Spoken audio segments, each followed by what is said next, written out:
propos. Carole Grandjean. Merci Madame la Présidente. Merci à vous trois pour cette introduction et cette lecture finalement de notre rapport sur lequel effectivement Marguerite de Frober et moi-même avons travaillé. Bien qu'il soit un moment important dans l'Europe sociale, ce socle européen des droits sociaux n'est pas le premier acte en la matière au niveau européen, comme nous le rappelions dans le rapport. Effectivement, on a souhaité dans le rapport rappeler la construction européenne au fur et à mesure de ces années. Ça nous paraissait extrêmement important de pouvoir asseoir l'Europe en matière sociale au fur et à mesure du temps, dès le traité de Rome, avec un chapitre entier dédié aux pratiques sociales, puis avec le plan d'action sociale en 1974, avec les directives des années 70 sur les licenciements collectifs et les transferts d'entreprises, le dialogue social européen dès les années 80, le protocole social annexé puis intégré au traité, la charte des droits fondamentaux des travailleurs, et nous en passons.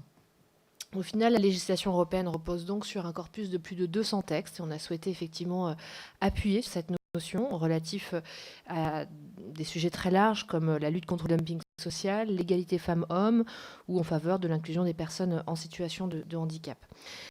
De plus, nous avons souhaité, alors peut-être nous sommes mal fait comprendre, mais nous avons souhaité mentionner le fait que la construction d'une Europe sociale passe par plusieurs mécanismes et elles nous paraissent avoir toutes un intérêt.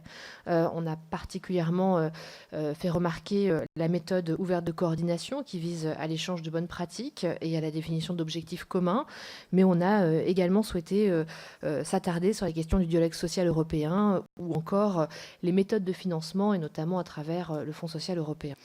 Ces méthodes existent sur ces sujets d'Europe sociale, et en particulier sur les questions d'emploi, d'inclusion, de protection sociale. Et ça nous paraissait extrêmement important de pouvoir rappeler aux citoyens français et européens la complexité aussi des méthodes, leur complémentarité et l'enrichissement qu'elles pouvaient apporter les unes aux autres.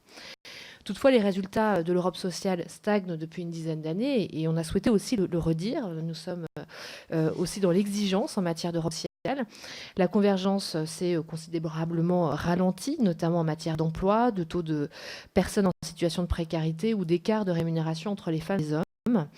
Les élargissements européens ont créé une multiplication de modèles sociaux en Europe, ont rendu aussi plus ambitieux l'objectif de convergence sociale que vous évoquiez les uns les autres.